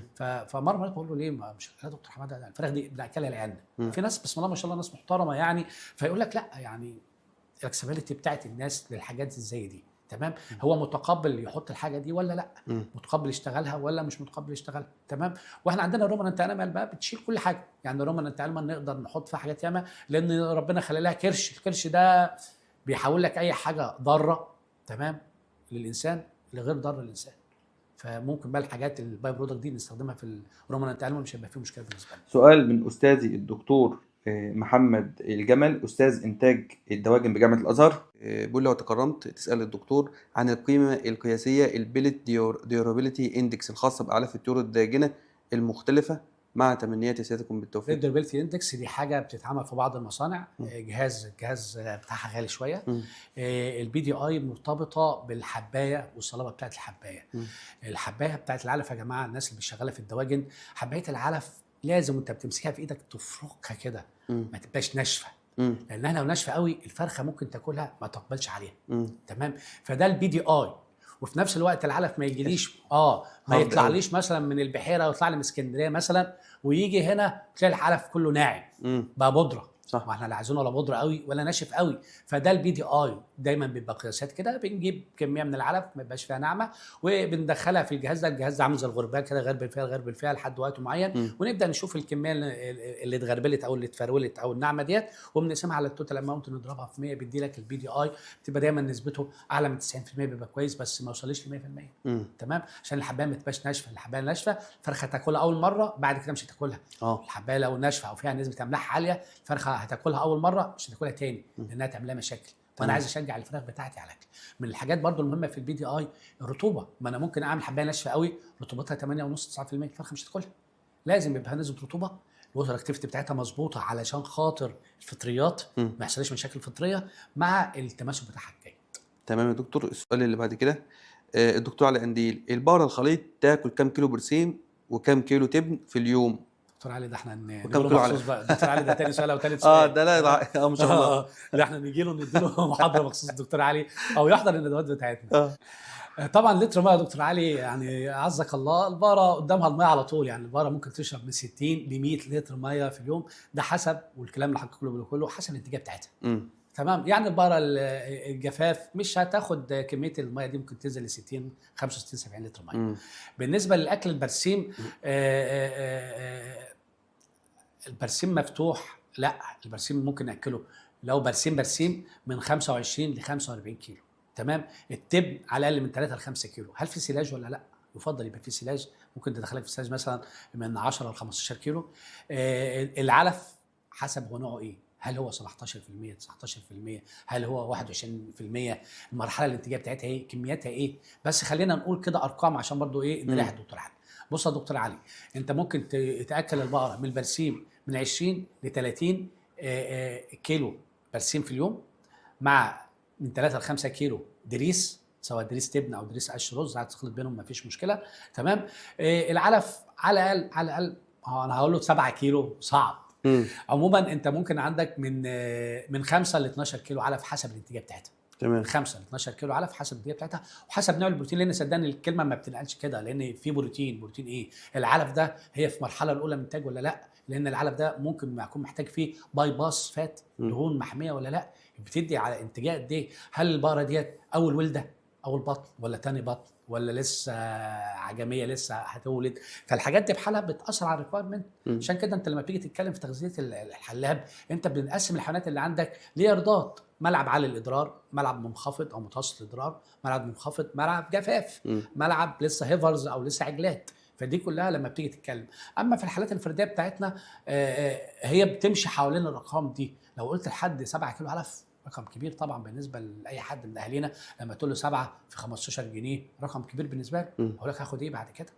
بالذات البقره مثلا بتنتج لها 3 4 كيلو لبن. لا احنا عايزين لازم قدر الامكان البقره وهي بتتحضر صح. عشان تخش وهتنتج لبن او هتخش بقى وتولد الاسبوعين، نبدا الدكتور علي كده يتابع لنا حالتين 3 ويعمل لهم تغذيه كويسه، ويتابع معاهم بعد التغذيه الكويسه دي المردود كان عامل ايه، الانتاجيه بتاعتها عامله ايه. بس انا بقول لحضرتك البقر بتاعنا البلدي، بعيدا عن موضوع الامبريدنج او المشاكل بتاعه الصفات الوراثيه بتاعته، لا احنا ما بنغذوش كويس. فانا ادي له التغذيه بتاعته كويسه، واشوف الكيرف. المفروض البقره بعد 10 اسابيع هتوصل للهاي ميلك برودكشن، الكيرف بتاع البيك ميلك برودكشن بعد 10 اسابيع من الولاده. طب جابت كام؟ يبقى هو ده الكيرف بالنسبه لك. والبقره يا اما بقى هشتغل بيها الشغل بتوع الناس بتوع التغذيه بيقولوا عليه، او اشتغل بيها زي الفلاحين ما بيقولوا وشغالين عادي مش مشكله وهم مرتاحين، بس صدقني هو كلام غلط. تمام يا دكتور. السؤال اللي بعد كده دكتور يحيى، دكتور حماده ربنا يجزاه عنا كل خير، انا من طلاب وحضرتك البيطري المنوفيه. كنت عايز اسال حضرتك لو عايز اعرف اكتر بمجال التغذيه الحيواني التسمين والحلاب. طبعا محاضرة حضرتك كافيه ووافيه، بس المذاكره لغرض الامتحانات بيبقى فيها توتر وفيها حاجات بتقع وكده، فانا عايز اهتم بالمجال ده، نصيحه حضرتك ايه؟ الدكتور يحيى بما ان هو من الطلبه بتوعي يتواصل معايا، هرفع لهم كتابين على الجروب بتاعهم على التليجرام. تمام. وبعض المحاضرات يعني هتفيدهم، محاضرات بره هتفيدهم كويس في موضوع التسمين. بس زي ما احنا بنقول دايما، هو التسمين والحلابه يا جماعه هي حاجات نون كونفنشنال فيد ستاف، مواد اعلاف غير تقليديه، تعمل بقى التركيبات بتاعتك. سيلاج وهم فاهمين كويس السيلاج بيتعمل ازاي وشرحناه لهم. سيلاج يشتغل كويس، سيلاج ماده مالئه برسيم مع علف من نون كونفنشنال فيد ستاف، هتقدر توفر في التكاليف، تقدر تشتغل كويس. سواء تسمين، لان معلش انا ممكن اجيب كيلو لحم النهارده من علف ب 15,000، وممكن اجيب كيلو لحم من علف ب 10,000. فهي القصه كلها في التكاليف دكتور محمد. التغذيه في الدواجن في اللارج في اي حاجه هي 70% من التكاليف. دي حقيقة. فانت لو وفرت في التكاليف فانت خلاص عظمت من الربح بتاعك، وفي نفس الوقت فهي القصه بحالها بعيدا عن اي حاجه. انت لازم تدور في النون كونفنشنال فيد ستاف، النون كونفنشنال فيد ستاف الاعلاف غير التقليديه، وتشتغل فيها، تعمل سيلاج، تعمل الحاجات اللي هي غير تقليديه وتشتغل فيها. النهارده الناس بتجيب مخلفات البسكوت والبسكوت بالشوكولاته والاندومي والحاجات دي بحلقه وبتدخلها في التسمين والحلاب. ده مهم واتكلمنا فيه من زمان. دي تعتبر ماده ستارش، تمام، مع بروتين، بيبقى انت بقدر الامكان وفرت. في نفس الوقت لما تاخد الستارش ده وتوفر مصادر ستارش زي الذره والحد للفراخ او السمك او الحد بحاله، فانت بدات تقلل الضغط على التكلفه بتاعت الانتاج بتاعتك. تمام يا دكتور. دكتور روان، كل عام وحضراتكم بخير يا دكاتره، وجزاكم الله خيرا الجزاء. معلش سؤال، لو عايز افهم التغذيه بشكل متوسع والاحتياجات المطلوبه لكل فصيله، نبدا منين؟ دكتوره روان، امم دكتوره روان تقريبا متواصله معايا على الواتس، وانا امم قلت لها هبعت لها الحاجات دي. تمام. هي لكل فصيله برضه هنرجع تاني، السؤال ده كان متكرر، اللي هو الريكويرمنت، هي تقريبا شغاله دواجن. امم وانا بعت لها الكتاب اللي بعته لحضرتك، امم وهبعته لك تاني، يعني هبعته لك ان شاء الله، اللي هو الكوميرشال بولتر برودكشن. تمام. كوميرشال بولتر برودكشن. وانا بفكرها، لو ما بعتوش ليها هبعته لها ان شاء الله، بس انا فاكر اني بعته لروان البتاع ده، وهي حتى بدات تشتغل في راشن فورميوليشن. صح، هي روان دي، لا هي روان اللي انا بتكلم عنها دي. فالاحتياجات الغذائيه زي ما قلت لحضرتك، يبقى عندك بعض الكتب. طبعا الان ار سي هو كتاب طبعا حلو وكل حاجه، وعلى فكره من ضمن الحاجات اللي اتعرضت في يسبن ان في كتاب جديد ان ار سي معمول جديد. امم تمام، لسه يعني ان شاء الله خلال السنه دي او السنه الجايه هيبقى موجود. تمام، اسمه نساي. تمام، هم عاملين الناس بتوع الان ار سي بيجمعوا فيه اونلاين، وبداوا بقى يدمجوا بعض الاحتياجات الغذائيه وبعض السلالات، لان برضو خلي بال حضرتك الان ار سي 1994 كان قديم قوي، وكان بيتكلم على الطاقه والبروتين عاليين جدا جدا جدا. احنا مش شغالين بيهم دلوقتي، احنا شغالين بالريكومنديشن بتاع الشركات، سواء الروس او الكاب او شغالين بيهم، وكل حبه بيحصل لهم ابديتد. انت عندك الروس 2014 و2022 وداخل كمان نازل 2025. فالسلالات بدات كل سنتين بتعمل ابديت للريكويرمنت بتاعتها، لان الجينيتك موفمنت بتتحرك بسرعه قوي. فانت النهارده على ما تيجي تدوري على الان ار سي هتلاقي الدنيا اتغيرت. هو اساسي، اساسي بيقول لك الريكويرمنت، الاحتياجات والفكره بتاعته ايه، بس انت محتاجه تشتغلي على الاحتياجات الغذائيه. فبالنسبه للاحتياجات الغذائيه هتعوزي بياض ولا امهات، تسمين ولا فالحاجات دي يا دكتور محمد، حتى اعتقد كان في ريكومنديشن، كان في تجميع للريكومنديشن بتاعت الشركات، هنبعتها لحضرتك ترفعها للشباب، مش مشكله على الجروب، مش مشكله. تمام يا دكتور، جزاكم الله خيرا. في سؤال بقى بيقول لحضرتك، دراسه جدوى لمصنع اعلاف. هيجي حد عايز يعمل مصنع علف، يجي يقول لي يا دكتور محمد عايز اعمل مصنع علف. هيصنع لنفسه ولا للغير؟ ولا للغير. هيصنع لنفسه وعنده انتجريتد وشغال مع نفسه، هيبقى سهل بالنسبه له يعمل مصنع، وانا هقول له بيني وبينه كده صنع عند الدكتور محمد او صنع عند اي مصنع قائم لمده سنه سنتين.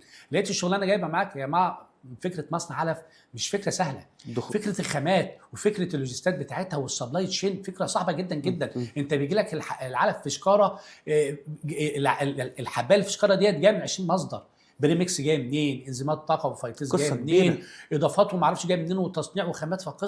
قصه كبيره فعلا، قصه كبيره فعلا، مش من فكره حبايه علف. الناس بحالها متخيله يبقى عندي مدشه او عندي مصنع علف. ده في حاجات يا جماعه احنا نفسنا كدكاتره بنجيب ناس مهندسين يبصوا عليها لانها مش بتاعتي، حتى لو بقى فاهم فيها بس مش بتاعتي. تمام، انت لسه الدكتور محمد بيسالك على البي دي اي. البي دي اي جهاز من ضمن اجهزه الجوده اللي موجود في التحليل بتاع مصنع العلف، جهاز من 20 جهاز. فحضرتك فكره المصنع العلف، لا انا اساله انت هتصنع لنفسك، عندك مزارع وتصنع لنفسك، حضرتك شوف استشاري هيعمل لك تركيبه محترمه وتصنعها عند اي حد، بلاش يكون عندك مصنع دلوقتي. على فكره الكلام ده بقوله بقالي 10 سنين. اي حد بيجي لي مع انه مكسب، لان الناس كلها عندها مصانع، هنشتغل بس لا احنا بنتكلم الصح، لان احنا شايفين عايزين الصناعه تشتغل. فانا بقول له وجه فلوسك للمزارع بتاعتك وصنع عند الدكتور محمد، الدكتور حماد، اي حد. في عندك، ما انت عندك في جامعه صيناء 20 مصنع واقف، صح، وعندك في كفر الشيخ 15 مصنع واقف.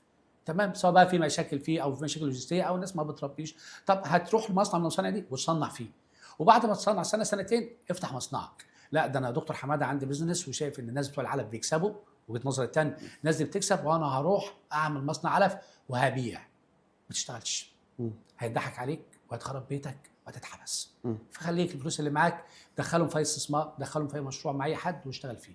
هتعمل مصنع علف يتصنع، انا اسف الناس هتاكل فلوسك، حراميه هيجوا لك ياخدوا منك العلف بتاعك، واقول لك ده احلى علف في السوق وتاخده، ياخد منك مره واثنين وثلاثه. المحاكم مليانه قضايا الناس لها فلوس ومش عارفه تجيبها، او من شرق مصر لغرب مصر، واحنا شايفين في مصانع كتير. معظم المصانع اللي قفلت اللي انت عارف اللي عم بنتكلم عليها ديت، المصانع دي يا جماعه لها فلوس عند الناس ملايين يا دكتور، ملايين يا جماعه، وشيكات كده، شكاير تتشال على الظهر. فانت حضرتك هتجيب الجديد، ايه الجديد اللي هتعمله؟ لا هو حضرتك روح هات لي خامه علفيه جديده واشتغل فيها، روح هات لي حاجه جديده واشتغل فيها، روح ازرع صويا، ازرع صويا وبيعها للناس. صح. تمام يا دكتور، اخر سؤال معانا يا دكتور عبد الشافي، ازاي اطبق كل اللي اتعلمته في التغذيه بشكل عملي، خصوصا اني من الصعيد وصعب الاقي مزرعه خيول او حلاب كبير؟ بص يا دكتور عبد الشافي، انت النهارده لو في عياده بيطريه انت التغذيه اتعلمت اهميه الامينو اسيد، اهميه البريمكسات، عندك في العياده البيطريه بتاعتك امينو اسيد وبريمكسات، تاكد من مصدر التصنيع اللي جاي منه، مصدر يكون واثق بالنسبه لك. انت النهارده لما تيجي تستخدم الفراخ، عندك مثلا حد بيشتكي من الفراخ عنده في مشاكل في التحويل، عندك الامينو اسيدز، مم. عندك البريمكسات الف د 3، عندك الحاجات بحال تقدر تديها كدايتري سبلمنت من بره، تمام، فالفراخ تتحسن في الاداء بتاعها. مم. انت ما عندكش مزارع، بس عندك حد بيقول لك انا عندي البقره ما بتحولش، البقره مثلا بيقول لك ما بتصرفش، مم. عندك مثلا محتاج املاح الفوسفور بانواعها المختلفه باشكالها المختلفه. الحاجات دي بحالها هي التغذيه، هي عباره عن دايت سبلمنت في الوقت ده، زائد الريكومنديشن بقى تقول له الراجل انت بتاكل ايه، زي ما احنا الدكتور عبد الشافي ولا كان الدكتور عبد حد، الدكتور كان بيسالنا اسئله كتير. دكتور علاء انديل، الدكتور علاء انديل يعني بسم الله ما شاء الله شكله شغال في الفيلد حلو قوي. وهو من هناك على فكره، من النواحي دي برضه الصعيد والحتت دي. فهو ده الكلام بقى اللي احنا بنقوله، ان انت حضرتك انت مش هتفتح مصنع هناك او مش هتقول للناس اعملوا كذا، بس على الاقل لما يجي حد يجي لك يقول لك انا عايز مثلا باكل كذا، طب بتاكل كميات قد ايه، بتاكل ايه، لا هزود بروتين، لا طب انا مثلا لو بشتغل في اللارج لا زود شويه بيكربونات، لا هنجيب لك مثلا املاح معدنيه، هنجيب لك مخلوط فيتامينات واملاح معدنيه، هنجيب لك بافر، هنعمل لك الدنيا، نظبط لك الدنيا. انت النهارده عندك حد مثلا يقول لك انا عندي حالات ميلك فيفر بتحصل ومش عارفين نعمل ايه يا دكتور، لا تعالى قبل الولاده شيل الحجر الجيري خالص، حاول تقلل نسبه البرسيم عشان لو في كالسيوم ولا فوسفور، حاول تدي فيتامين د، تمام حاول تدي مغنيسيوم اوكسيد عشان تظبط له الديكاد.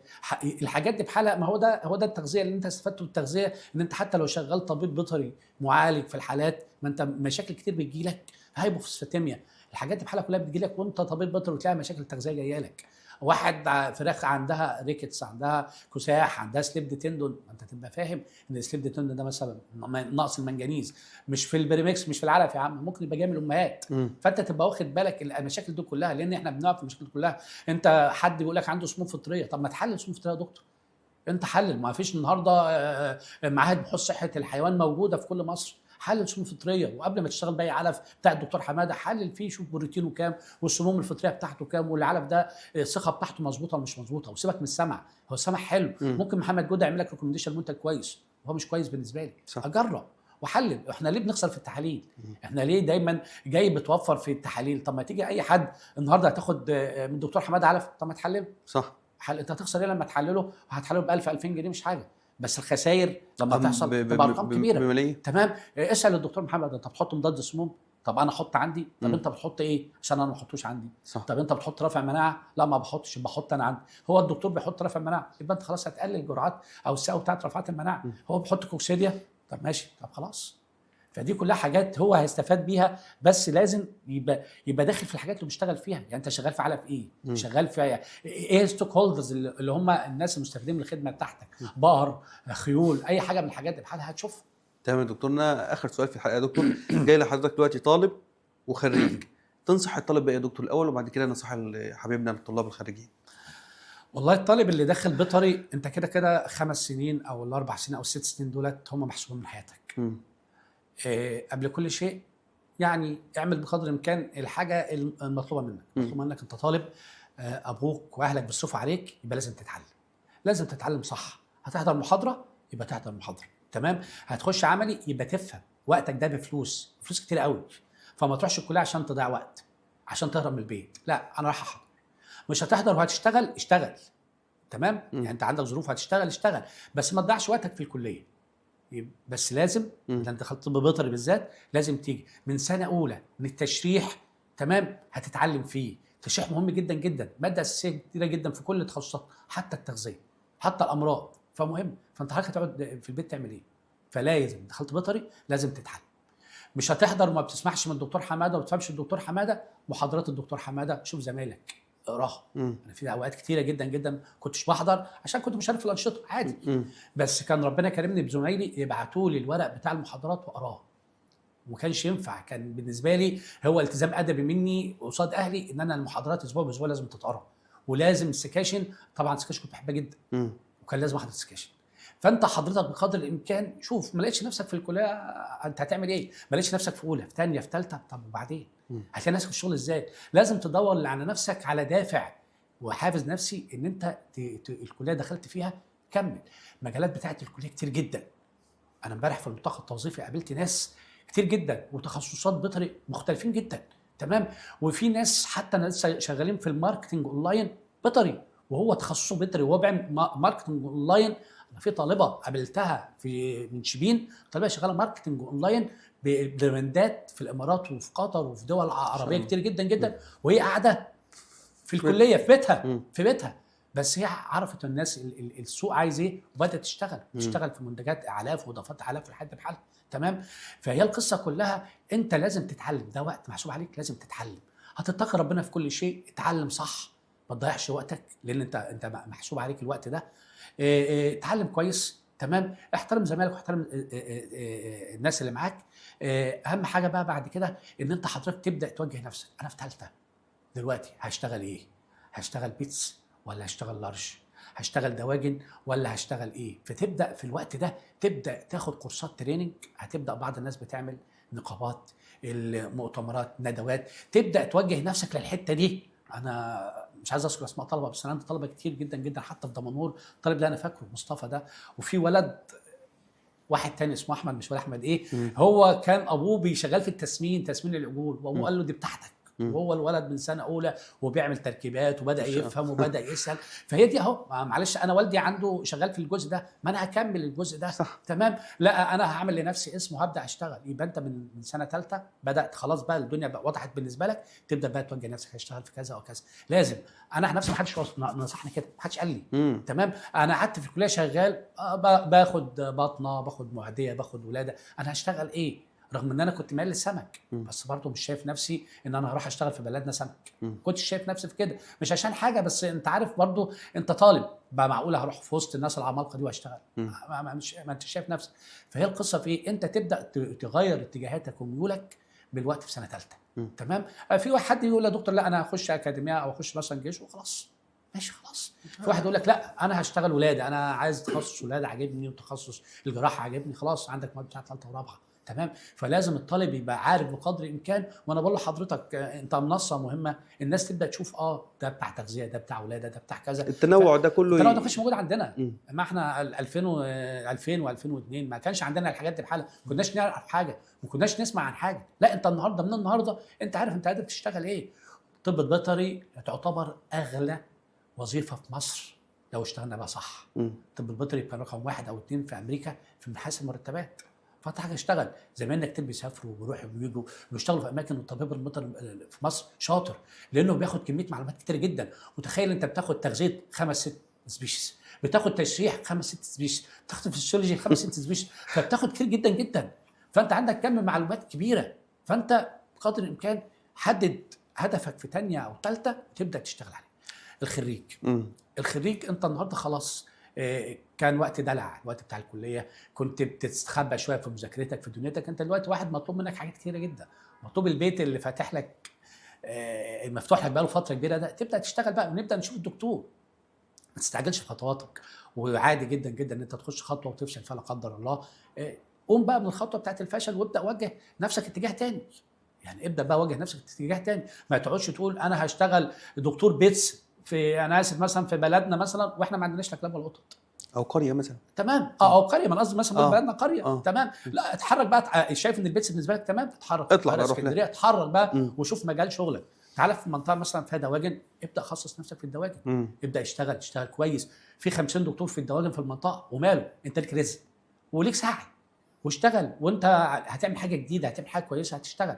اما لو هتكرر ال 50 نسخه اللي قبليك لازم تطور من نفسك. انت لسه خريج السنه دي، فين بقى المعلومات بتاعتك، في الاي اي بتاعك والحاجات بتاعتك ان انت تعمل حاجات جديده وتشتغل بحاجات جديده وتجيب دايجنوستيك تولز جديده تشتغل بيها. حضرتك خبط على كل بيبان وخبط على كل الحاجات وما تخسرش حاجه. اعمل برزنتيشن، الدكتور ده عايز حد، الدكتور ده عايز حد، اعمل برزنتيشن لنفسك وحاول تطور من نفسك. والعلم مش واقف عند البكالوريوس بتاعك. البكالوريوس بتاعك ده لسه رقم 1 عشان تبدا حياتك. انا معايا طب بيطري، طب انت هتشتغل ادويه، لا تعالى بقى خد ماركتنج سكيلز وسيلينج سكيلز والحاجات دي بحال. لا ده انا هشتغل في التصنيع، لا ده انا هشتغل في العلف، ده انا هشتغل في كذا. هتبدا بقى تشتغل مع نفسك. كلنا بنبقى متخرجين تبقى العمليه ضبابيه بالنسبه لنا، يبقى ما حدش من الدكاتره كان بيقول لنا وده اللي حصل على ايامنا، ما حدش ما كنتش عارف حاجه. بس انتوا دلوقتي لا، احنا بنقول من اولى لحد 5 انت هتشتغل ايه ومجالاتك ايه، وعندك منصات كتير. هتيجي في سنه 5 وتقول لي لا ما انا مش عارف اعمل ايه. امال كنت بتعمل 5 سنين؟ صح. مضيع وقتك في ايه؟ مضيع تدريبك في ايه؟ الصيف بتاعك بتعمل ايه؟ هتقول لي انا كنت بشتغل في الصيف عشان نصرف على نفسي. معلش بقى، ما تجيش تسالني، كمل بقى شغلك زي ما انت بتكمل. ما انت مش زميلك اللي قاعد يتدرب وياخد كورسات بيتس او ياخد كورسات فود سيفتي او بيجرب لما يلاقي نفسه. تمام. مش زي اللي قاعد ما مش بيعملش. زي اللي قاعد، ما ده مش هيبقى زي ده. تمام. بالنسبه للبنات، البنات دايما بتبقى مشكله عندنا في الشغل بتاعهم. والله يا جماعه مش مشكله ولا حاجه، هي القصه بحالها ان البنت عايزه شغل جنب البيت. البنت عايزه شغل حوالين المنطقه بتاعتها. بالظبط. اعرف طالبه معايا هي في الجوده في مصنع من المصانع، والله بتسافر اكتر من ساعتين عشان تروح الشغل بتاعها، وتبقى اول واحده واخر واحده تمشي من المصنع، وبتشتغل ساعات واشتغلت. تمام. فهي القصه في كده، ما حدش يستنى ان الشغل هيجي لك عند البيت او يجي لك في البيت او في المركز بتاعنا من دمنهور فعايز شغل في دمنهور. لا، لازم الشغل هيجي لك في اماكن مختلفه، ولازم تروح وتيجي. والسفر يا جماعه كله منافع. اللي مش هيسافر ده عمرك ما تستفاد اي حاجه، عمرك ما تستفاد اي حاجه. بالظبط يا دكتورنا. بنشكر استاذنا الدكتور حماده الشافعي على اللقاء الجميل ده، وان شاء الله ما يبقاش اخر لقاء يا دكتورنا. ان شاء الله. وبشكر حضراتكم، والى اللقاء في حلقه جديده من بيطري بودكاست. السلام عليكم ورحمه الله وبركاته.